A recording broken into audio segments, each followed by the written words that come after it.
没什么不可能。击！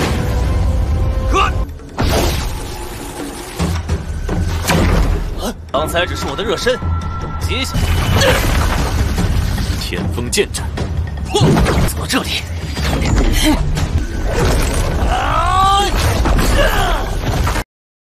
Halo semua, selamat datang di Ruang Film. Bagaimana kabar kalian semua? Semoga selalu sehat dan baik-baik saja. Pada hari ini kita akan melanjutkan Donghua Martial Master episode 191 sampai 200. Di bagian sebelumnya, Qin Chen dan teman-temannya berhasil melewati 3 putaran ujian yang ibu kota selatan kuno berikan. Qin Chen juga selalu memperoleh peringkat pertama di setiap ujiannya. Mulai dari ujian kebenaran seni bela diri, ujian bertahan dalam formasi, sampai pada ujian penempaan jiwa praktisi. Di saat ini, mereka sudah memasuki ujian putaran terakhir, yaitu pertandingan arena yang akan segera dimulai. Pertandingan arena ini menggunakan sistem eliminasi. Sebanyak 96 orang akan mengikuti 3 babak seleksi terlebih dahulu. 96 orang itu akan bertarung 1 lawan 1, lalu akan ada 12 orang yang tersisa setelah 3 babak eliminasi. Di antara 12 orang itu akan diputuskan peringkat yang sebenarnya. Peringkat 12 besar juga akan memiliki kesempatan untuk mendapatkan warisan ibu kota selatan kuno. Pertarungan pertama dimulai oleh Qin Chen yang berhadapan langsung dengan Lin Kunyun. Scene pun berlanjut yang mana pertarungan antara Qin Chen dan Lin Kunyun pun sudah berakhir dan tentu saja dimenangkan oleh Qin Chen. Saat ayah Lin Kunyun mengetahui kalau meridian anaknya sudah dihancurkan, ia pun menjadi sangat marah dan langsung menyerang Raja Linggu. Tetapi serangannya dihancurkan oleh ibu kota selatan kuno. Ayah Lin Kunyun juga mendapatkan peringatan dari dirinya. 第一次警告，第二，这小子有点不对劲。没看到连血脉之力都未曾施，此子最好别再下场。陈少竟然都走到部分精神攻击。 Selanjutnya kita diperlihatkan pertarungan antara Wang Ximing melawan Josun. Josun dengan sombongnya mengatakan kalau dia akan membuat Wang Ximing tersingkir dengan 3 jurusnya. Para peserta lainnya juga sangat meremehkan kemampuan dari Wang Ximing. Mereka dengan sangat yakin kalau Joshua akan menjadi pemenangnya. Pada jurus pertama Joshua, Wang Ximing dan mudah mematahkan serangan itu. Tetapi Wang Ximing juga hampir terkena serangan di saat melakukan serangan balik. 小子居然在反击！搜寻那。 Di jurus keduanya, Josun menggunakan jurus tapak sungai gunung. Kali ini Wang Ximing sedikit kesulitan untuk menahan serangan itu. Tetapi dengan niat pedangnya, ia mampu menghancurkan serangan Josun. Dan saat dia ingin menggunakan jurus ketiganya, Wang Ximing layaknya seorang samurai dengan secepat menebas Joshua.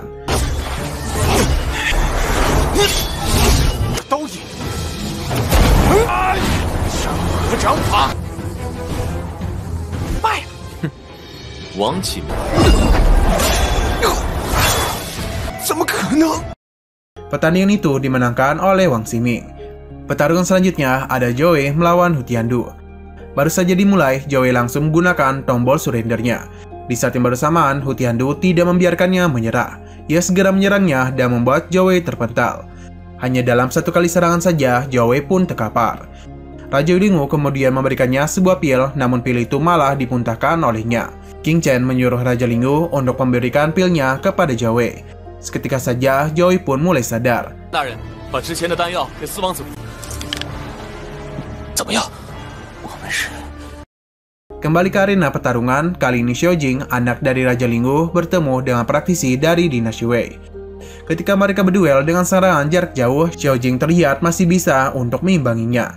Tetapi ketika berkelahi dengan jarak dekat, Xiaojing tidak mampu mengimbanginya. Pukulan dari lawannya berhasil melukai dirinya. Di pertarungan itu, Xiaojing pun dinyatakan kalah.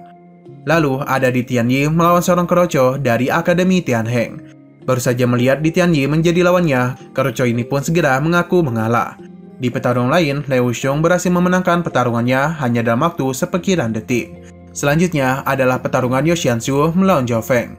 Semua jurus dari Zhao Feng dengan mudah dia patahkan oleh Xiansu. Mereka pun saling berbalas-balasan serangan. Tetapi serangan dari Xiansu berhasil melukai Zhao Feng.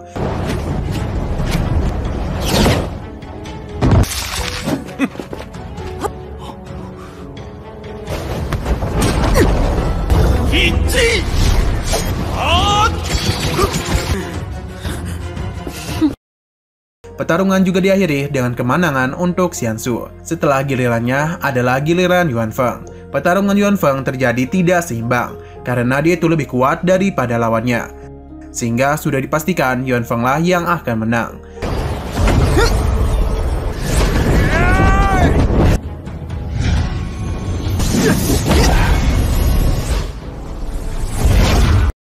Sampai pada akhirnya, kini giliran Putih Zhao. Ia mendapatkan seorang lawan yang memiliki tatapan mesum. Sebelum melakukan serangan, Qin Chen pun berkomunikasi dengan Zhao melalui batinnya. Qin Chen menjelaskan kalau kaki kanan lawannya memiliki 3 poin lebih berat dari kirinya. Ia menyarankan menggunakan kecepatan dalam menghadapinya dan menyerang kelemahan di kaki kirinya. Lawannya itu berusaha melakukan serangan jarak dekat untuk mendesak Zhao, tetapi pada saat juga Zhao menemukan titik kelemahannya. Hingga ia pun segera menyerangnya dengan menggunakan kecepatannya dan juga melakukan serangan jarak jauh supaya lawannya tidak bisa mendominasi di pertarungan. Pada tebasan terakhir, Zhao itu dinyatakan menang dalam pertarungan.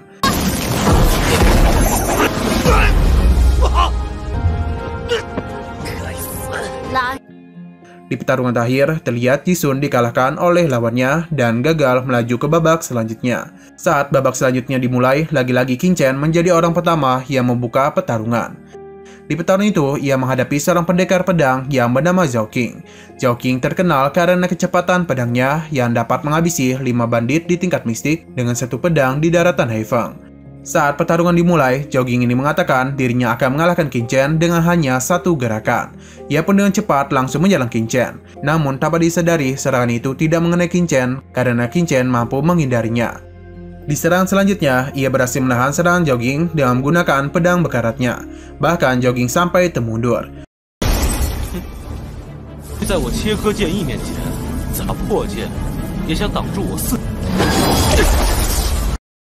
Kemudian Zhao Qing menggunakan niat pedangnya yang ia kombinasikan dengan kecepatannya untuk melakukan serangan. Sayangnya, lagi-lagi Qin Chen dapat membaca pergerakannya dengan sangat cepat dan mampu menahan semua serangannya. Duel pedang di antara mereka pun terjadi dengan penuh kesengitan. Di tengah tekanan yang Qin Chen berikan, Zhao Qing menggunakan pedang petirnya yang mampu menembus blokade dari 9981 pedang sekaligus.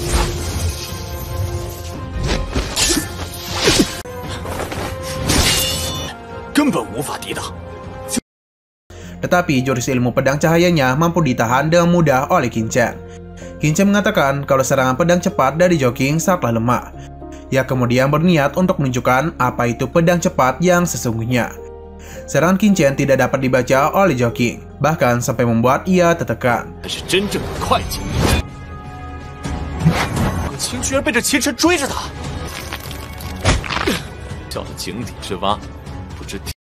Zhao Qing kemudian membalas serangannya dengan menggunakan kekuatan Bloodline pedang petirnya. Qin Chen sambil tersenyum mampu menahan serangan dari Zhao Qing, lalu mengadunya dengan niat pedang miliknya, yang mengakibatkan Bloodline pedang petir Zhao Qing hancur seketika.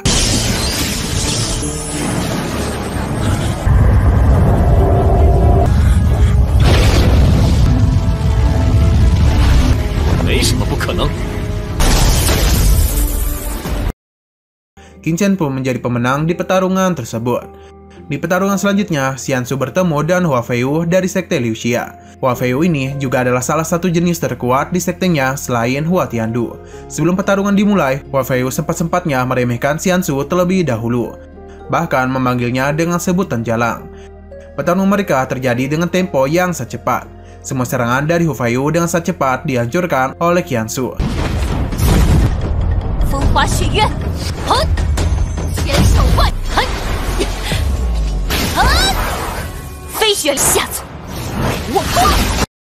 Saat Xiansu melancarkan serangan balasan, Hua Feiyu terlihat cukup kerepotan untuk melindungi dirinya.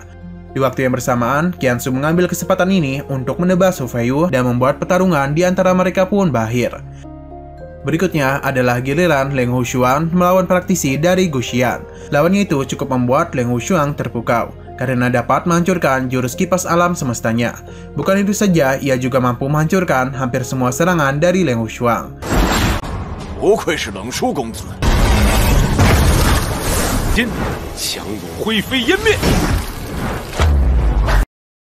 Terlihat kekuatan mereka cukup setara.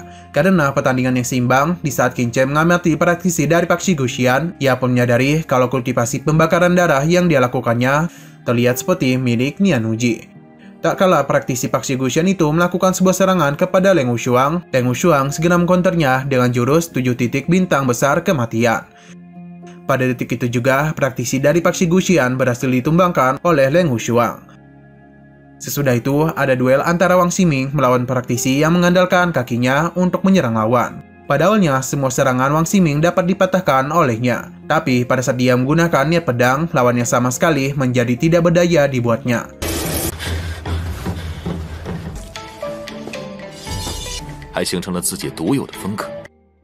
Di urutan berikutnya, ada seorang jenius dari faksi Guxian yang dipanggil sebagai Jiaoji.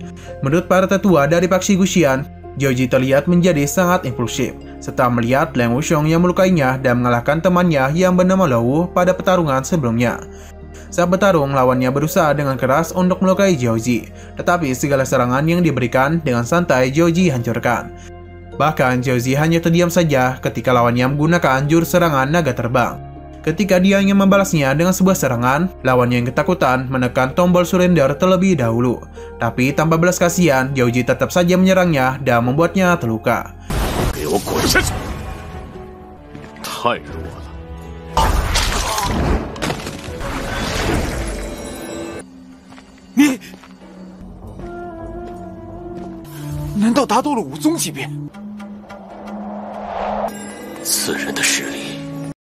Menurut Qin Chen, entah itu kultivasi ataupun kekuatan mentalnya, Jiaoji terlihat menguasai keduanya. Ia pun berpikir kalau Jiaoji ini bukanlah dari faksi Guxian, melainkan hanya berpura-pura menjadi bagian dari sekte faksi Guxian. Untuk berikutnya, mulai dari Yuan Feng, praktisi dari faksi Guxian dan dinasti Wei hingga Putri Zhao, mereka semua melaju ke babak selanjutnya. Dengan ini, 8 orang dari 5 kerajaan berhasil mencapai 24 teratas. Setelah itu, babak ketiga merebutkan posisi 12 besar pun dimulai. Pada babak ini, 3 arena pun digunakan untuk 3 pertarungan sekaligus. Babak ketiga dimulai dengan pertarungan Wang Ximing dan juga Hu Tiandu. Sebelum terjadinya pertarungan, Qin Chen memberikannya sebuah petunjuk kepada Wang Ximing melalui komunikasi batin. Qin Chen mengatakan kalau Wang Ximing harus memampatkan niat pedangnya karena lawannya kali ini tidaklah lemah. Di sisi lain, yaitu ingin melawan seorang praktisi dengan senjata tongkat yang bernama Lin Kong. Pada macam-macam serangan yang Lin Kong gunakan, mulai dari Trisula kegelapan sampai tombak penentang dunia, semuanya dapat dimusnahkan oleh Hu Tiandu. Tidak hanya dimusnahkan, Lin Kong juga terluka akibat serangan dari Hu Tiandu.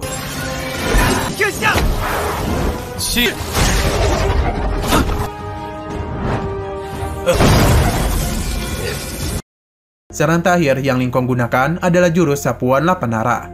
Dengan sombongnya, ia pun memamerkan kalau serangannya itu ia latih selama 3 tahun. Namun jurusnya itu lagi-lagi dilenyapkan oleh Hu Tiandu dengan sangat mudah.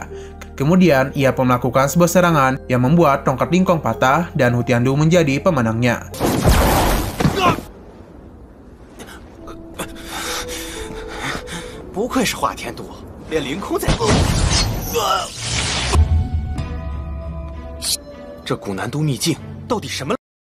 Terlihat jelas pada waktu itu, Wang Ximing dipenuhi dengan sebuah luka. Dia yang nyaris saja kalah seketika bangkit kembali karena semangatnya untuk mendapatkan kesempatan demi memiliki warisan dari ibu kota selatan kuno. Di serangan terakhir, Wang Ximing dan Zhou Hai sama-sama beradu serangan milik mereka. Akibatnya, mereka berdua terpental secara bersamaan. Berbeda dengan Zhou Hai, Wang Ximing masih sanggup untuk berdiri kembali dan membuatnya memasuki 12 posisi teratas.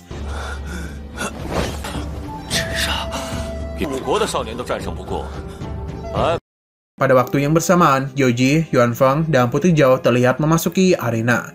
Kali ini, Putri Zhao akan melawan musuh yang cukup kuat, yaitu Si To Heng. Sebelum pertarungan dimulai, Qin Chen mengakui bahwa Putri Zhao dalam bahaya.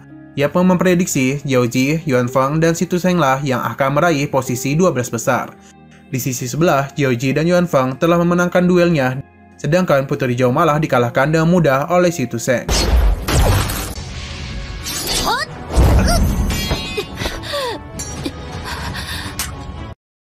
Tiga pertandingan selanjutnya pun akan segera dimulai, yang mana Qin Chen menjadi salah satunya. Sebelum bertarung, lawannya yang bernama Xiao Jinghong sangat meremehkan Qin Chen, dan dengan sombongnya ia pun mengatakan kalau Qin Chen akan dia kalahkan dalam 3 serangan. Tanpa rasa takut, Qin Chen pun dengan penuh santai menantangnya untuk membuktikan perkataannya. Serangan pertama dan keduanya, yakni topan awan, tampak sangat menakutkan. Namun serangan itu masih belum cukup untuk melukai Qin Chen. Qin Chen juga masih bisa tersenyum saat menghancurkan serangan tersebut. Pada serangan ketiganya, yaitu kejutan awan tak terkalahkan, bukannya malah menumbangkan Qin Chen, sebaliknya Qin Chen lah yang berhasil menumbangkan Xiao Jinghong yang sombong itu.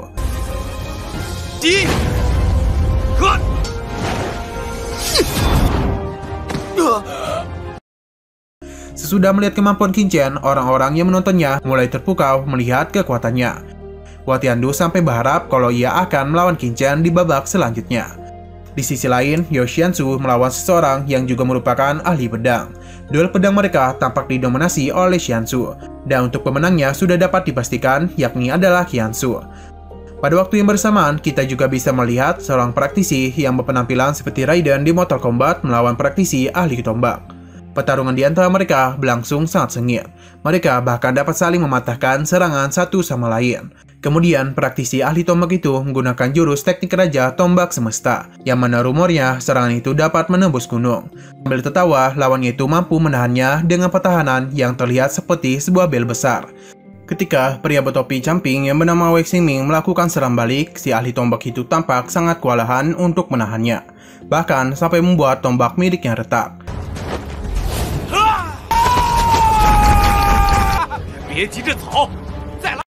Serang selanjutnya dilakukan oleh si ahli tombak dengan jurus tombak kehendak hati. Terlihat sebuah satu tombak besar yang mengarah ke lawannya. Tanpa sebuah pertahanan, Wei Shengsheng menangkap serangan tombak itu dan menghancurkannya.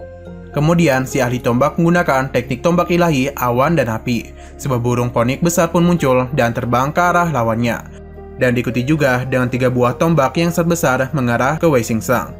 Kali ini, Wei Shengsheng menggunakan sebuah pertahanan yang lebih kuat daripada sebelumnya untuk menahan 3 tombak tersebut.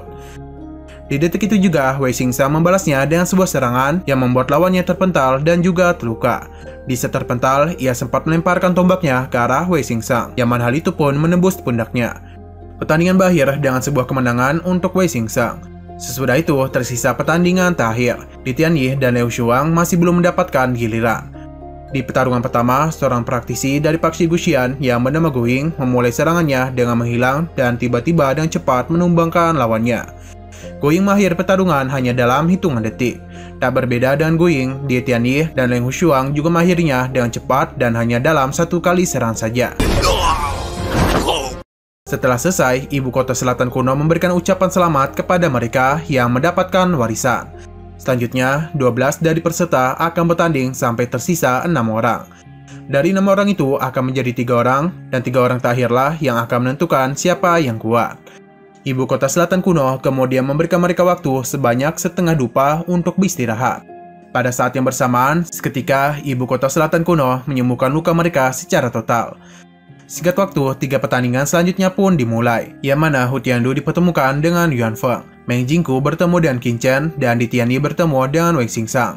Di sisi Qin Chen, seperti biasa, di awal pertandingan, dia tuh hanya menahan serangan dari lawannya. Bermacam-macam serangan yang diberikan oleh Meng Jingku dapat dengan mudah dipatahkan oleh Qin Chen. Bahkan dia tuh menggunakan teknik tubuh binatang darah miliknya. Tapi hal itu masih belum cukup untuk melukai Qin Chen. 刚才只是我的热身，接下来天风剑斩，怎么这里？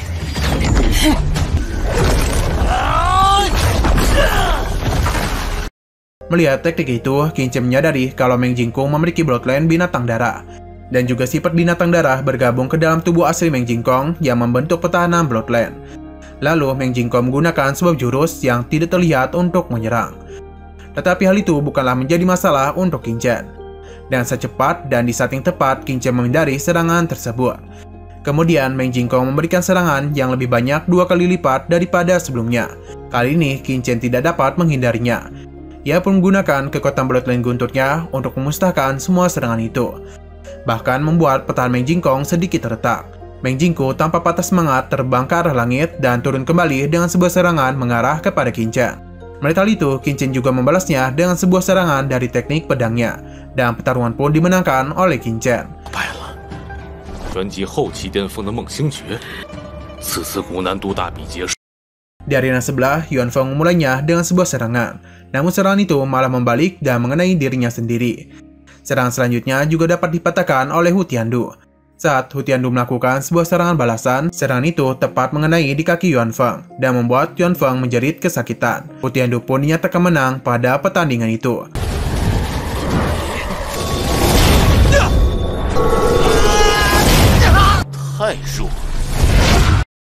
Di sebelah lain, Hui Xingsheng menyerang Di Tianyi dengan teknik binatang darah penelan langit. Sayangnya, serangan itu dapat ditahan oleh Di Tianyi dengan satu tangan saja. Di Tianyi kemudian melakukan sebuah pembalasan, tetapi Hui Xingsheng tidak tinggal diam dan juga menggunakan pertahanan yang sama lagi, dan dia pun berhasil menahan serangan itu. Di sini, Hui Xingsheng menyombongkan dirinya karena tubuh mistik Gunung Ajurnya yang telah sempurna. Pertahanannya itu sebanding dengan Martial Astor tingkat 5. Tidak senang mendengar kesombongannya, Di Tianyi mengatakan kalau sebelumnya dia tidak menggunakan kekuatan sepenuhnya untuk menyerang. Tanpa banyak basa-basi, Di Tianyi menggunakan jurus naga pemusnah dunia untuk menumbangkan Hui Xingsheng. Dan benar saja, hanya dengan satu jurus itu, Hui Xingsheng pun dikalahkan oleh Di Tianyi. 但现在 宗级别的天才才有和他一战。少主，看来。 Nah, 3 pertandingan terakhir di babak ini diisi oleh Qian Su yang melawan Guiying dan Wang Ximing yang berhadapan langsung dengan Jiao Ji. Di pertandingan itu, 4 jenius dari 5 kerajaan saling bertemu. Dengan kata lain, setidaknya 2 pertandingan akan dimenangkan oleh orang-orang dari 5 kerajaan. Dan 3 dari 6 posisi teratas akan diisi oleh jenius dari 5 kerajaan. Singkat waktu, Wang Ximing terlihat sudah banyak mendapatkan luka dan juga niat pedangnya dapat ditahan dengan satu tangan oleh Jiao Ji. Di sisi lain, Liu Xiong dengan sangat cepat memenangkan pertarungan menghadapi Xu Tusheng. Sedangkan di arena Xiansu, Guiying kembali menghilang, yang mana serangan itu nampak seperti sebelumnya. Tapi sayang sekali, episode pada hari ini harus bersambung dulu. Oke, sekian dulu pada video kali ini. Untuk video selanjutnya akan hadir segera mungkin. Jadi bagi kalian yang ingin mengikuti series ini, langsung klik subscribe dan aktifkan loncengnya. Oke, terima kasih yang sudah menonton video sampai habis. Jika kalian suka pada video ini, klik like dan share ke teman-teman kalian tentang channel ini. Dan ditunggu aja kelanjutannya. Oke, sampai jumpa di video selanjutnya.